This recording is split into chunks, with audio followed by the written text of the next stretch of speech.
नमस्कार, स्वागत आप सभी का। मैं हूं आपके साथ तुषार कौशिक। प्रदेश के अंदर सत्तारूढ़ बीजेपी के चुनाव घोषणा पत्र की कसौटी पर परखने के बाद यह तथ्य सामने आया कि अभी तक 85% घोषणाएं पूरी हुई हैं।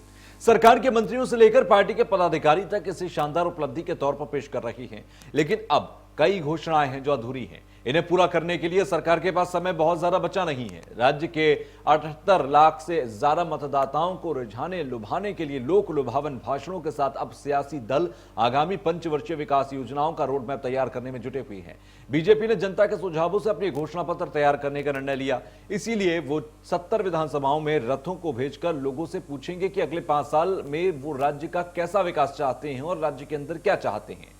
तो 85% घोषणाएं सरकार के मुताबिक पूरी हो चुकी हैं। ऐसे में जनता के सुझावों से घोषणा पत्र तैयार करने का निर्णय लिया गया है और तमाम जिलों से जानकारियां इकट्ठा की जाएंगी, जिसके बाद इन जिलों से आई जानकारियों के आधार पर घोषणा पत्र तैयार किया जाएगा। यानी कि अब अगली 5 साल में सरकार से क्या चाहते हैं, इस बात को बीजेपी यानी कि सरकार अब एक बार फिर से जनता के जरिए ही जुटाने का काम करेंगे। तो विकास के कार्यों को लेकर 85% घोषणाएं पूरी कर दी हैं, इस बात का दावा सरकार की तरफ से किया गया। जनता के सुझावों से घोषणा पत्र तैयार करने का निर्णय बीजेपी ने लिया है। जनता की कसौटी पर कितनी सरकार खरी उतरी, इस बात को लेकर भी अब लगातार सवाल सरकार से होंगे। सरकार जब बीजेपी जब तमाम प्रतिनिधि जब अपने जनता जनार्दन के दरवाजे पर होंगे तब सवाल जरूर पूछे जाएंगे। फिलहाल जनता क्या चुनती है या क्या फैसला करती है, यह जनता के ऊपर निर्भर करेगा।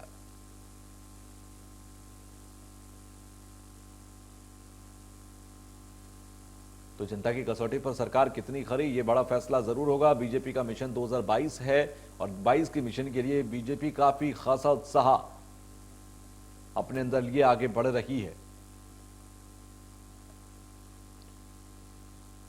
तो 2017 और 2022 के चुनावों में अंतर करके देखें तो 2017 के चुनाव को सिर्फ और सिर्फ मोदी के चेहरे पर लड़ा गया, लेकिन इस बार 2022 में मोदी के चेहरे के साथ ही साथ सीएम योगी आदित्यनाथ का चेहरा भी है। ऐसे में योगी और मोदी के चेहरे पर कितना वोट मिलेगा। दूसरा, 5 साल के कामकाज का रिपोर्ट कार्ड भी है। जनता उस रिपोर्ट कार्ड का आकलन किस तरह से करेगी, यह भी निर्भर करेगा। एंटी इनकम्बेंसी कितनी रहेगी, यह निर्भर करेगा। तमाम विपक्षी सामने होंगे, यह निर्भर करेगा। इस बार कांग्रेस की तरफ से राहुल गांधी नहीं, प्रियंका गांधी हैं, वो कितना जादुई फेरबदल कर पाएंगी, यह निर्भर करेगा। अखिलेश यादव, कांग्रेस पिछली बार एक साथ मिलकर लड़े थे 2017 में, लेकिन इस बार अलग अलग हैं। कितना अलग अलग ज्यादा ताकतवर महसूस करेंगे, यह निर्भर करेगा। तो तमाम एस्पेक्ट्स इस बार हैं जो अलग अलग तरीके से निर्भर करेंगे, लेकिन कुल मिलाकर जनता को फैसला करना होगा कि जनता चुनती आखिर किसे है। तो मैनिफेस्टो को तैयार करने के लिए जनता से ही पूछा गया है कि किस तरह के वादों को इस बार मैनिफेस्टो में चाहती है जनता।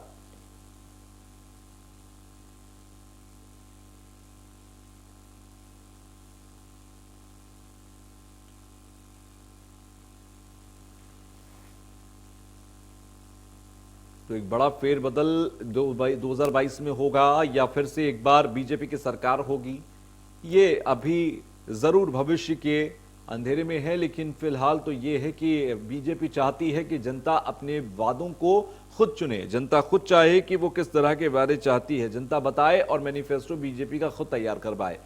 सरकार का यह भी कहना है कि 85% कामों को पूरा कर दिया गया। मैनिफेस्टो के जो 85% काम है उनको पूरा कर दिया गया। वैसे में जनता के हाथ में यह बात होगी कि वो जो काम पूरे किए गए उससे वो कितने सहमत हैं।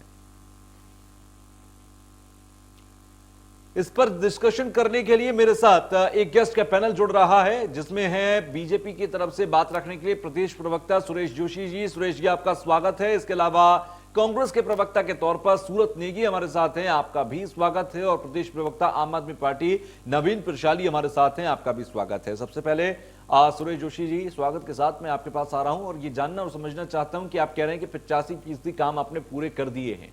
ऐसे में अब आप ये चाहते हैं कि 2022 का जो मैनिफेस्टो है वो जनता खुद तैयार करे, खुद ये बताए कि वो किस तरीके के वादे चाहते हैं। मुझे ये बताइए कि 85% काम अगर आपने पूरे कर दिए तो ये माना जाएगा लगभग जनता के बीच में कि आपने लगभग अपने सारे वादे पूरे कर दिए। लेकिन अभी भी विपक्षी तमाम सवाल उठाते हैं, तमाम आपके कामों पर सवाल उठाते हैं, कहते हैं कि अभी तो आपने पिछली योजनाएं जो पिछली सरकारों के थे आपने उनके फीते काटे हैं। देखिए, पहली बात तो आपके माध्यम से मैं ये बतलाना चाहता हूं कि 2017 में जब हम लोग चुनाव में गए थे तो विकास से रिलेटेड, जो डेवलपमेंट से रिलेटेड जितने भी वर्क थे उनको जब हम लोगों ने सूचीबद्ध किया था सरकार बनते ही कि भाई किस किस तरह से करना चाहिए, तो उसमें जो योजनाएं थी वो 3 तरह की थी। कुछ योजनाएं ऐसी थी कि जो तुरंत लागू होनी थी और तुरंत उन पे काम होना था, और कुछ ऐसी थी कि जिसमें 1 से 2 साल का समय लगना था, और कुछ योजनाएं ऐसी थी कि जो 5 वर्ष की या 4 वर्ष की थी। तो ऐसे मैं एक सेक्टर अभी डेवलपमेंट का जोड़ रहा हूँ। तो उस सेक्टर में, जो विकास के सेक्टर में, इंफ्रास्ट्रक्चर के सेक्टर में, जो इस तरह की 3 तरह की योजनाएं थी, उन तीनों में जब भारतीय जनता पार्टी की सरकार ने काम शुरू किया, तो आज जो हमने अपना घोषणा पत्र का, जब हम लोग उसको रिव्यू करते हैं, उस पर जो है कि बैठ करके चर्चा वार्ता करते हैं, तो उसमें जो हमारा कहना है कि भाई 85% वर्ग तो ऐसे हैं कि जिनको हम कंप्लीट कर चुके हैं या वो 90-95% पूरे हो चुके हैं, और 15% वर्ग ऐसे हैं कि जो स्टार्ट हो चुके हैं।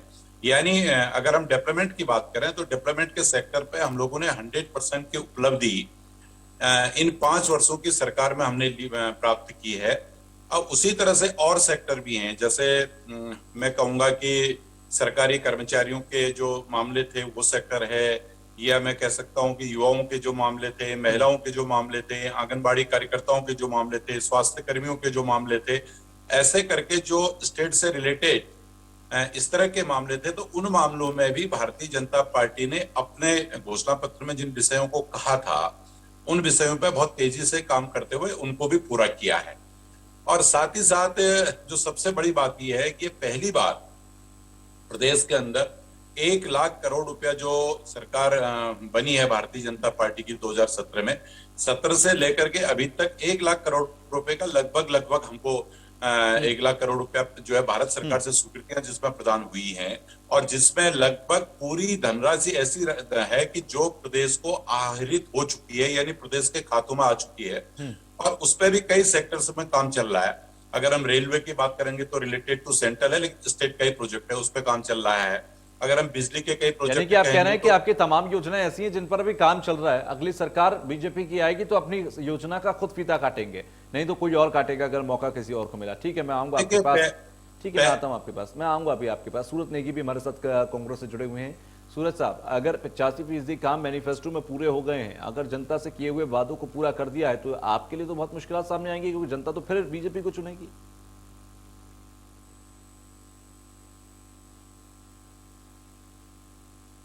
सूरज जी, पहले अपना माइक आप अनम्यूट कर लीजिए, क्योंकि आपकी आवाज हम तक नहीं पहुंच पा रही है।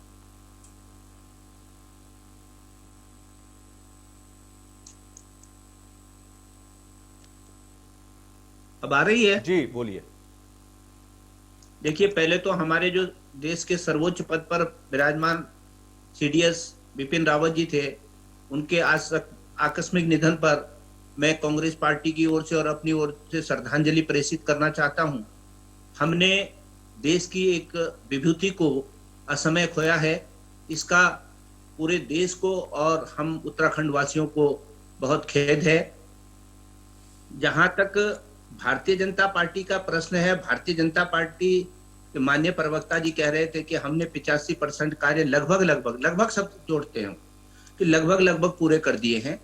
और अगर इन्होंने घोषणा पत्र के 85% कार्य पूरे कर दिए होते तो देश के प्रधानमंत्री जी को 1.5 माह के अंदर 2 चक्कर न लगाने पड़ते, देश के गृह मंत्री को और तमाम देश के जो केंद्रीय मंत्री हैं उनको इतने चक्कर उत्तराखंड में नहीं लगाने पड़ते। आज केवल और केवल ये लोग झूठ का पुलिंदा जनता के सामने परोस रहे हैं कि हमने ये कर दिया, और लाखों करोड़ों से कम इनकी बातें होती नहीं। धरातल पर अगर देखा जाए तो बिल्कुल शून्य है। यहाँ पर ये इतने बड़े प्रदेश की बात करते हैं, हम जो अस्थायी राजधानी है उत्तराखंड की, उसके नजदीक के अगर कुछ गांवों का ब्यौरा ले लें, उसके बगल वाले सटे हुए क्षेत्रों का ब्यौरा बता दें, तो वहां पर भी विकास की कोई किरण नहीं दिखाई दी है। और ये लोग केवल और केवल उन कामों को गिनाते हैं जो कांग्रेस के शासनकाल से चले आ रहे हैं, उनको भी अपने हिसाब किताब में ये जोड़ने का काम करते रहते हैं। और अगर इन्होंने जो है जनता से जो वायदे किए थे, 1 लाख रोजगार बेरोजगारों को प्रतिवर्ष नौकरी देने का, पढ़ी लिखी लड़कियों को जो है लैपटॉप देने का, और तमाम दुनिया भर की इन्होंने घोषणाएं थी, किसानों की कर्ज माफी का, वो कुछ अभी तक हुआ नहीं। और केवल जो है ये आंकड़ेबाजी जो है फर्जी आंकड़ेबाजी दिखा करके सब्जबाग दिखा रहे हैं लोगों को इस प्रकार से जैसे कि महंगाई अच्छे दिन आएंगे, 15 लाख रुपए आपके खाते में आएंगे, वो कुछ आए नहीं, केवल और केवल इनकी पार्टी ठीक जो है, है जुमले। मैं थोड़ा आगे बढ़ रहा हूं। आप आम आदमी पार्टी के साथी भी हमारे साथ हैं, उनसे हम बात कर लेते हैं, नवीन साहब से। नवीन साहब, मैनिफेस्टो का जिक्र हो रहा है, और मैनिफेस्टो का अगर हम जिक्र करें तो आम आदमी पार्टी का जो मैनिफेस्टो होता है बड़ा दिलचस्प होता है, क्योंकि उसमें फ्रीबीज ज्यादा होती हैं। ऐसे में फ्रीबीज की अगर मैं बात करूं, दिल्ली वाला मॉडल, दिल्ली वाली स्ट्रेटेजी यूपी में कितनी कामयाब आपको होती नजर आएगी? और देखिए, जनता सब जगह रहती है, यूपी में भी रहती है, दिल्ली में भी रहती है, उत्तराखंड में भी रहती है, और जनता की समस्याएं वही है, बिजली, पानी, शिक्षा, स्वास्थ्य, रोजगार, ये मेन मुद्दे हैं जनता के। और इनको ना समझकर जो परंपरागत राजनीति कर रहे हैं वो दल भावनात्मक मुद्दों को आगे लाते हैं या दूसरे मुद्दों को आगे लाते हैं, उससे जनता का भला होना नहीं होता है। मैं मुद्दे पर आता हूं। यहाँ पर जो उत्तराखंड की सरकार कह रही है कि 85% हमने अपना मैनिफेस्टो पूरा कर दिया है, मैं उस सरकार से पूछना चाह रहा हूं कि अगर उसने अपने मैनिफेस्टो के 5 वादे पहले भी अगर पूरे कर दिए होंगे तो जनता फिर भी कुछ इनको स्वीकार करेगी। इन्होंने कहा था कि हम 6 महीने के अंदर 50,000 पदों के रिक्त पदों को, सरकारी पदों को भरेंगे, वो इन्होंने किया नहीं। इन्होंने कहा था कि हम 100 दिन के अंदर लोकायुक्त नियुक्त कर देंगे, नियुक्त नहीं हुआ। खेती को संवारने का काम करेंगे, आप देख रहे हैं काले कानून लाए। इन्होंने कहा था स्कूल, अस्पताल सबको सुधारा जाएगा, क्या हाल बदहाली है, स्कूल बंद कर दिए गए। हाँ, कुछ अदृश्य घोषणाएं जो इनके मैनिफेस्टो में नहीं थी वो इन्होंने पूरा करने की भरपूर कोशिश की। आपने देखा होगा कि कोई भी मुख्यमंत्री बन सकता है, कितने भी मुख्यमंत्री बन सकते हैं, भ्रष्टाचार को खुली छूट देना, ये सब जो इनके अदृश्य मैनिफेस्टो में था वो इन्होंने खूब पूरा किया। अगर इन्होंने कुछ भी काम किया होता तो माननीय मोदी जी की सभा में इनको किराए की भीड़ नहीं जुटानी पड़ती, और वो भीड़ माननीय मोदी जी के प्रधानमंत्री जी के बीच भाषण में उठकर ये संकेत नहीं देती कि हमें भारतीय जनता पार्टी के जुमलों से कोई लेना देना नहीं है, हम आपको सुनना पसंद नहीं करते हैं और हम आपका कोई सम्मान भी नहीं करते हैं। वही मुख्यमंत्री धामी जी की सभा में हो रहा है कि कुर्सियां खाली हो रही है, लोग उठ रहे हैं, तो उससे जनता साफ संकेत दे रही है कि अब भारतीय जनता पार्टी का मोह, जनता का मोह भारतीय जनता पार्टी से बिल्कुल छूट गया है, क्योंकि इन्होंने जो कहा था वो किया नहीं। ठीक है, अब मुझे आप बताइए, सुरेश जी, मैं आप ही के पास आ रहा हूं, जरा इन सवालों को जवाब दीजिए। आप तो कह रहे हैं पूरा मैनिफेस्टो कर दिया। हाँ, देखिए, पहले मैं अपने दोनों मित्रों के जो प्रश्न है उनका उत्तर दे दूं। देखो, आम आदमी पार्टी तो उत्तराखंड में कहीं दिखती नहीं है, कहीं है भी नहीं। अरविंद जी ने एक बहुत अच्छा टेप दिल्ली में बनाया होगा, यही नजरअंदाज आपने दिल्ली में भी किया था, आपको याद हो? सुनिए, अरे सुनो ना, आप प्रश्न पे प्रश्न मत करो, आप दोबारा प्रश्न करना। दिल्ली में नजरअंदाज किया, राजस्थान में क्या, बात आ रही है, उन्होंने सही बोला, एंकर महोदय ने ठीक बोला। सुनिए, देखो नवीन जी बीच में नहीं, नवीन जी बीच में नहीं, नवीन जी बिल्कुल बीच में नहीं। बोलिए, ठीक है नवीन जी, मैं आ रहा हूं आपके पास। सुरेश जी बोलिए। देखो, मैं बीच में बहस में बिल्कुल भी वो नहीं चाहता हूं। मैं आपसे कह रहा हूं, मैं बिल्कुल नहीं करता किसी के बीच में, आप भी बीच में बिल्कुल ना करिए। आपकी जब बारी होती है पूरा बोलिए, मुझे कोई आपत्ति नहीं। देखिए, अरविंद जी ने एक कैसेट दिल्ली में चलाई, अपने सभी प्रवक्ताओं को दे दी, भाई पूरे चुनाव तक यही बोलना है। अगर आप आम आदमी पार्टी की ब्रीफिंग्स को देखेंगे, इनके प्रवक्ताओं की जो डिबेट है उसको देखेंगे, वो रोज एक ही चीज बोलते हैं। बहुत बधाई है इनको, ये बोलते रहे, मुझे इस पर कोई आपत्ति नहीं। लेकिन मैं आपको बताना चाहता हूं कि मूल में जो आपने कहा कि मैनिफेस्टो में आपने क्या रखा था और आपने क्या किया। देखिए, उत्तराखंड में आपका नेटवर्क काम कर रहा होगा, इंडिया न्यूज का, तो अब आप देखिए उत्तराखंड में कि क्या उत्तराखंड के अंदर 2200 किलोमीटर एनएच का सुधारीकरण और नई एनएच की सड़कें कटी है नहीं कटी है, ये तो उत्तराखंड की जनता से पूछिए, आप खुद देखिए। प्रधानमंत्री सड़क योजना का जो बजट होता था, उस बजट में जो है कि 60% की बढ़ोतरी होकर के क्या प्रधानमंत्री सड़क योजना के अंतर्गत अभी तक 4200 किलोमीटर की उत्तराखंड की सड़कें फेज 1 की और लगभग 9000 किलोमीटर फेज 2 की। फेज 1 में नई सड़क कटती है, फेज 2 में हम लोग उसको सुधारीकरण करते हैं, डामरीकरण करते हैं। वो काम प्रदेश में हुआ या नहीं हुआ, मैं एक एक करके गिनवा रहा हूं। क्या ऋषिकेश से लेकर के कर्णप्रयाग तक के रेल योजना का कार्यक्रम शुरू हुआ या नहीं हुआ? क्या उत्तराखंड के अंदर जब कोरोना जैसी भयावह स्थिति आ गई थी, प्रत्येक जिले में ऑक्सीजन प्लांट लगा या नहीं लगा? क्या उत्तराखंड के अंदर 602 डॉक्टरों की नियुक्ति हुई नहीं हुई? क्या उत्तराखंड के अंदर संविदा में स्वास्थ्य विभाग में 2700 नर्सेज अदर्स वार्ड बॉयज की नियुक्तियां हुई या नहीं हुई है? क्या उत्तराखंड की सरकार ने 3 लाख रुपए तक का मुफ्त में बिना ब्याज के लोन देने का कार्यक्रम शुरू किया नहीं किया? क्या 800 करोड़ रुपया जो गन्ना किसानों का बकाया कांग्रेस छोड़ के गई थी, वो सारा का सारा भुगतान हुआ या नहीं हुआ? क्या प्रदेश जो है देश का पहला राज्य बना जिसने गन्ने का अधिकतम मूल्य देने हम लोग लग गए, ये हुआ या नहीं हुआ? क्या एनसीईआरटी का विद्यालयों में सिलेबस लागू करके कक्षा 8 तक के बच्चों को फ्री ऑफ कॉस्ट एजुकेशन देने का काम सरकार ने किया नहीं किया? क्या जो है कि 180 विद्यालय प्रदेश के सीबीएसई पैटर्न में अटल उत्कृष्ट विद्यालय के नाम से इंग्लिश और हिंदी मीडियम में चल रहे हैं या नहीं चल रहे हैं? मैं कितनी चीजें गिनाऊं आपको। और मैं दूसरी एक बात कहता हूं, ये जो कांग्रेस के मित्र हैं या आम आदमी पार्टी वाले हैं, 26 जून 2014 को नोट करिए, मैंने हरीश रावत जी से भी बड़ी विनम्रता से कहा था, उनकी एक प्रेस कॉन्फ्रेंस हुई थी। मैंने कहा जो आप कहते हैं कि हमने काम किया, हमारी योजनाएं थी, मुझे ये बताइए कि 26 जून 2014 से पहले का अगर कोई पैसा प्रदेश में भारत सरकार ने दिया तो आपका है, लेकिन क्या आपने 26 जून 2014 से पहले रेलवे के कोई टेंडर लगवाए थे क्या? क्या आपने रोड सेक्टर में पैसा दिया था क्या? क्या आपने नए हॉस्पिटलों की स्वीकृति की थी क्या? ये कुछ नहीं। ये तो देखिए मैं और मैं कर करके ही जो है आगे बढ़ना चाहते हैं। अब जो आप मुफ्त की बात कर रहे हैं, मैं बार बार इस बात को कह रहा हूं कि परसों एक चैनल में मैं बैठा था, अरविंद जी बहुत अच्छी बात करते हैं, उनके प्रवक्ता भाई साहब भी बहुत अच्छी बात करते हैं। मैंने परसों रमेश भाई जो हमारे वो जो क्या डायलॉग है उनका देवभूमि डायलॉग चलाते हैं, उसमें एक आम आदमी पार्टी के नवीन जी बैठे थे, कोई दूसरे प्रवक्ता बैठे थे। मैंने कहा था कि दिल्ली करोल बाग के अंदर 13 रुपए 50 पैसे 2 लाख बच्चों से बिजली का बिल लिया जा रहा है, जो वहां के हाउस होल्डर्स हैं या जो वहां के लोग हैं। क्या अरविंद केजरीवाल को उन बच्चों की याद नहीं आ रही है? जो बच्चे आईआईटी की तैयारी कर रहे हैं, आईएम की तैयारी कर रहे हैं, जो बच्चे नीट की तैयारी कर रहे हैं, जो बच्चे आईएएस की तैयारी कर रहे हैं, क्या उनसे वो देश के बच्चे नहीं है क्या? ये जो देश की बात कर रहे हैं, ये कहते हैं कि साहब उत्तराखंड में बिजली फ्री देंगे।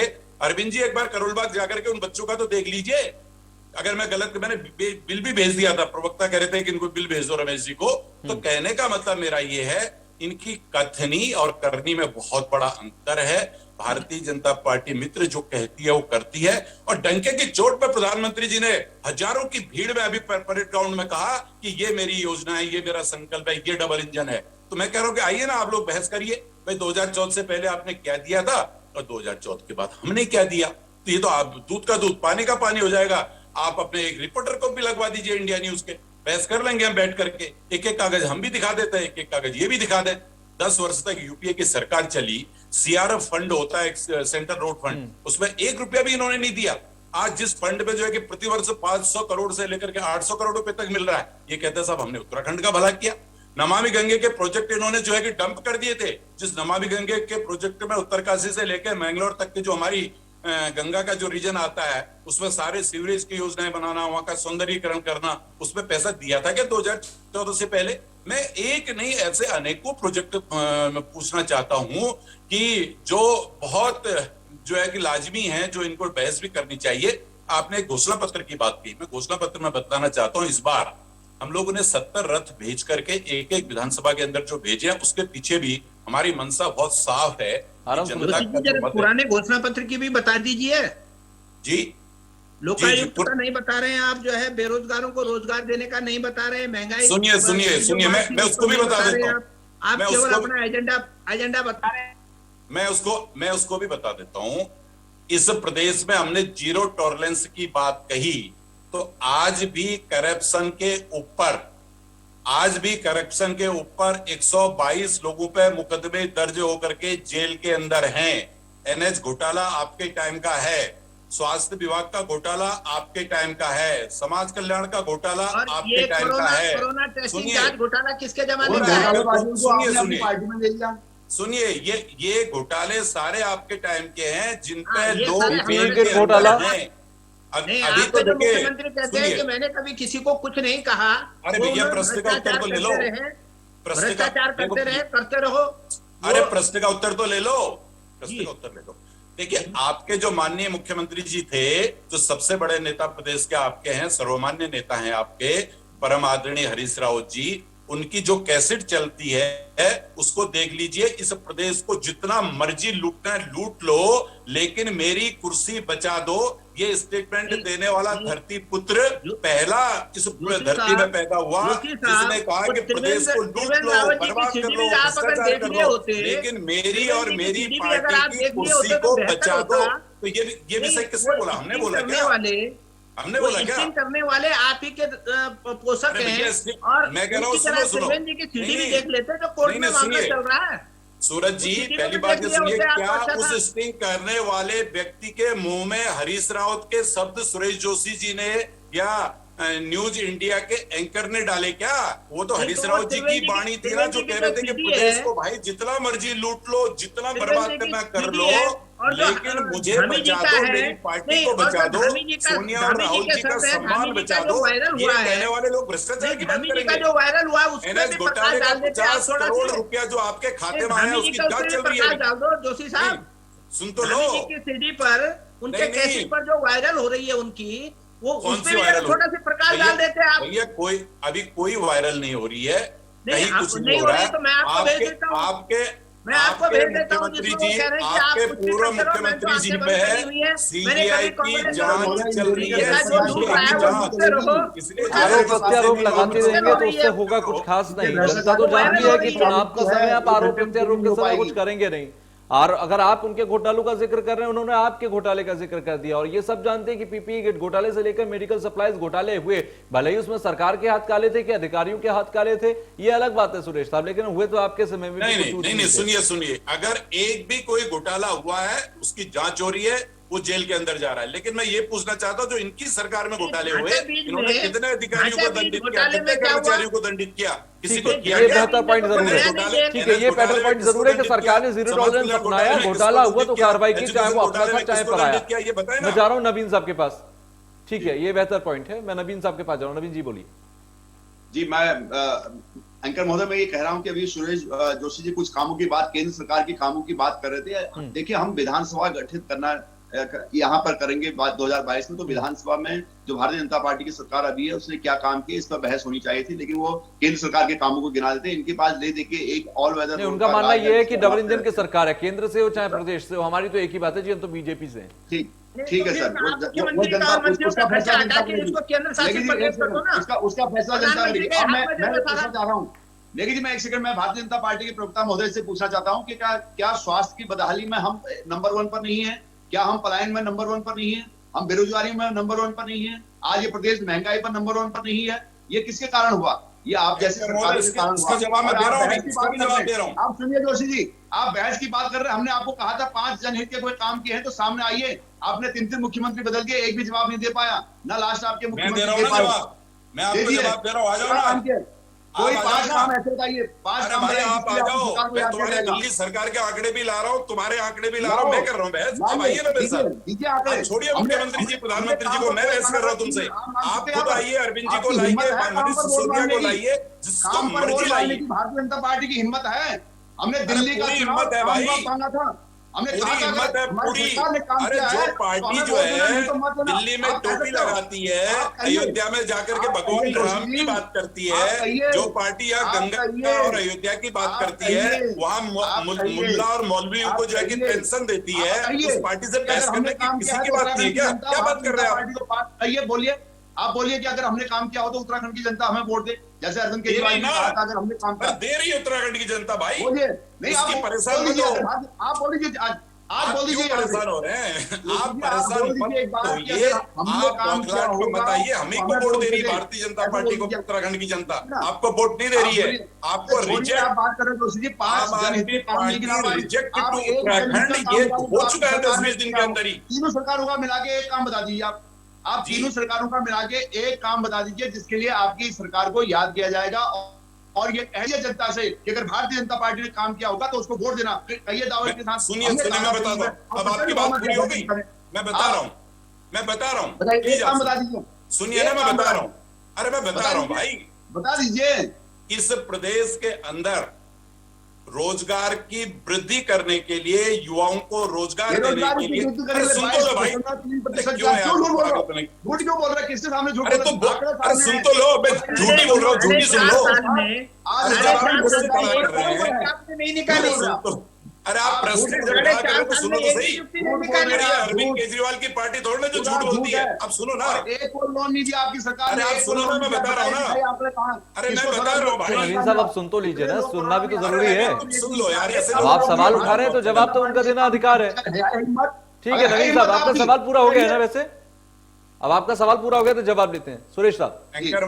एंकर महोदय, पहला मेरा निवेदन आपसे ये है, आप इसको जब बहस कराते हैं तो आपका फर्ज भी बनता है कि भाई चैनल पे जब आप एक एक करके बारी के लिए बुलवाते हैं तो बीच में कोई डिस्टर्ब करता है तो उसको रोकना ही आपका फर्ज बनता है। देखिए चुनाव का समय, लेकिन हर कोई जज्बाती है, इसलिए मेरा काम मैं कर रहा हूँ, आप अपना जवाब दीजिए। नहीं, जज्बात का मतलब ये थोड़ा कि लड़ाई थोड़ा हो रही है हमारी, ये तो नहीं, लड़ाई नहीं हो रही है, लड़ाई नहीं हो रही है अरे सर ये यहाँ पर। वैचारिक मतभेद है। आप भी उनके पीछे बोल रहे थे तो लड़ाई क्यों कर रहे थे आप?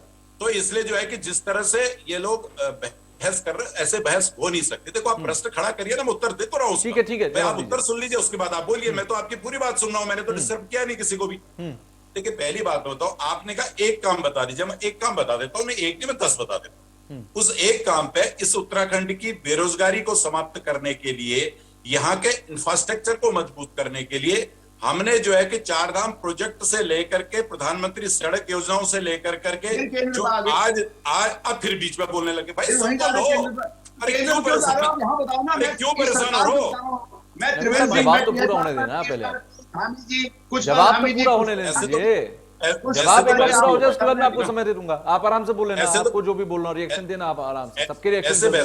सुरेश साहब देखिए पहली बात क्या है ना, पहले तो मैं इनको ये बता दूं कि केंद्र सरकार हो या राज्य सरकार हो, जब कोई सरकारें आपस में काम करती हैं और प्रदेश के हित के लिए कोई काम करते हैं रिलेटेड टू स्टेट, अगर रोड बन रही है तो स्टेट में बन रहा है, पानी आ रहा है तो स्टेट में आ रहा है, बिजली आ रही है तो स्टेट में आ रही है, शिक्षा की अच्छी व्यवस्था हो रही है तो स्टेट में हो रही है, उसका बेनिफिट्स जो है कि 1.25 करोड़ उत्तराखंड के नागरिक ले रहे हैं। पहले तो ये विषय को समझ लो आप। केंद्र और प्रदेश, चाहे केंद्र में कोई भी सरकार हो, हमारा जो संवैधानिक सिस्टम है वो इस तरह का है कि चाहे कांग्रेस की भी केंद्र में सरकार होगी या भाजपा की होगी, वहां कांग्रेस होगी या भाजपा होगी, उससे फर्क नहीं पड़ता। फर्क ये है कि भाई स्टेट का भला कहां हो रहा है, कौन भला कर रहा है, कौन करके।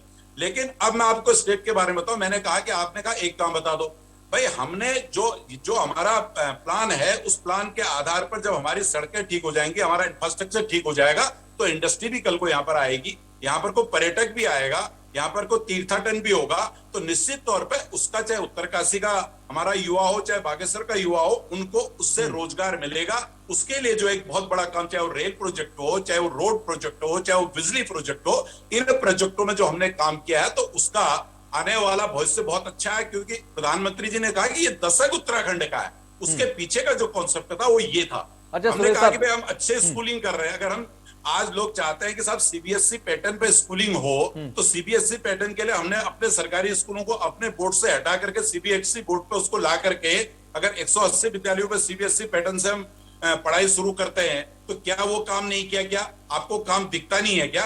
अगर आप कह रहे हो कि भाई स्वास्थ्य व्यवस्था के बदले, पहले तो मैं आपको एक बात क्लियर कर लूं, आपके पास दूसरा फोन होगा, आप गूगल खोल लीजिए, उत्तराखंड की जो आज बेरोजगारी दर है आज के दिन वो 3.79 है। जो बार बार तुम 23 का 24 का जो है आंकड़े लेकर के नंबर 1 है, नंबर 2 है, ऐसे मैंने कहा ना कि कैसेट चल रही है आपकी, वो कैसेट मैं आप सबको यहाँ पर रोकूंगा, माफी के साथ आपको यहाँ पर रोक रहे हैं, हम सीधे आपको लेकर चल रहे हैं। देखिए पार्थिव शरीर जो है वो बिपिन रावत, सीडीएस बिपिन रावत का ये पार्थिव शरीर इस वक्त ले जाया जा रहा है। सीधी तस्वीरें ये हम आपको दिखा रहे हैं, सीडीएस विपिन रावत जो कि कल जिनका निधन हुआ, और अब उनका पार्थिव शरीर जो है वो नम आंखों के साथ अब ले जाया जा रहा है। उनकी धर्मपत्नी मधुरिका रावत भी उनके साथ उस वक्त उस हेलीकॉप्टर में मौजूद थी। इसके अलावा उनका पूरा डिफेंस स्टाफ उनके साथ मौजूद था, और सबके सब उस हादसे का शिकार हुए, सबका निधन हो गया। लेकिन एक ग्रुप कैप्टन अभी भी जिंदगी और मौत की जंग लड़ रही हैं। फिलहाल ये तस्वीरें हम आपको दिखा रही हैं। इस बख्तरबंद गाड़ी के अंदर आप देख सकते हैं पार्थिव शरीर मौजूद हैं। कल पंचभूतों में तब्दील किए जाएंगे, कल पंचभूतों में समर्पित हो जाएंगे ये तमाम बहादुर जवानों के, बहादुरों और वीर सपूतों के शव। फिलहाल हम आपको बता दें ये तस्वीर, ये कोयम्बटूर आपको बता दें वहां से इनके शव रवाना किए जा रहे हैं। आज ये दिल्ली आ जाएंगे और दिल्ली आने के बाद इनके शव कल तक दिल्ली में ही रखे जाएंगे। आपको बता दें 11 ऐसे लोग हैं, इस जो 11 ऐसे शव हैं जिनकी शनाख्त तक नहीं हो पाई है, बुरी तरह से जले हुए हैं, और उनके शवों का डीएनए टेस्ट के जरिए शिनाख्त की जाएगी।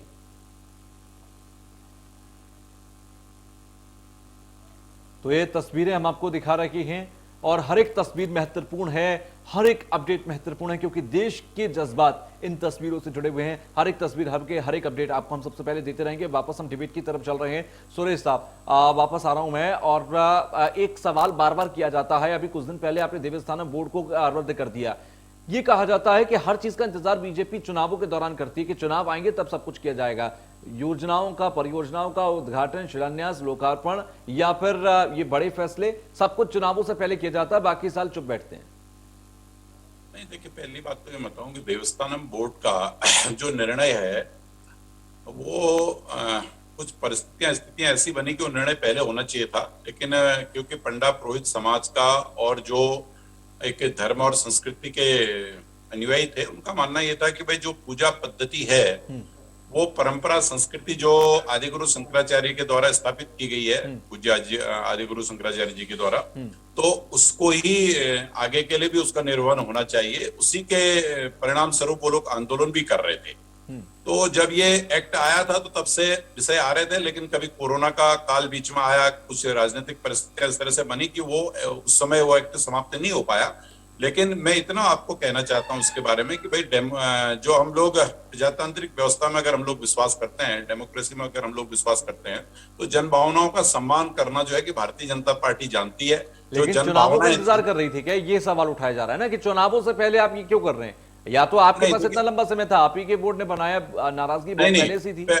नहीं, पहली बात तो मैं बता दूं कि इसको ये विषय कम से कम भारतीय जनता पार्टी इसको राजनीतिक रूप पे नहीं लेती। हम इसको राजनीतिक नहीं मानते, राजनीति का नफा और नुकसान भी इससे हम नहीं जोड़ते हैं। ये विषय बेसिकली जो है कि पंडा पुरोहित समाज से लेकर के उनके अनुयायी जो थे उनसे रिलेटेड ये विषय था, जो पूजा पद्धति का विषय था।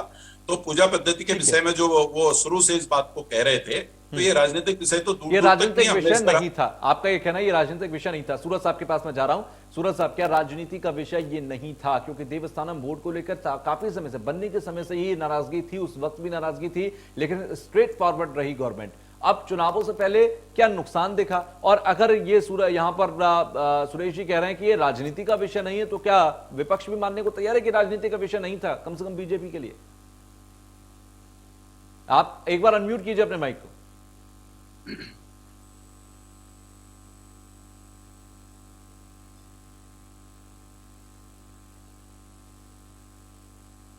आपकी आवाज नहीं आ पा रही है सूरत, में आपके आऊंगा आपके पास, तब तक माइक को अनम्यूट कीजिए। नवीन जी के पास जा रहा हूं इसी सवाल के साथ।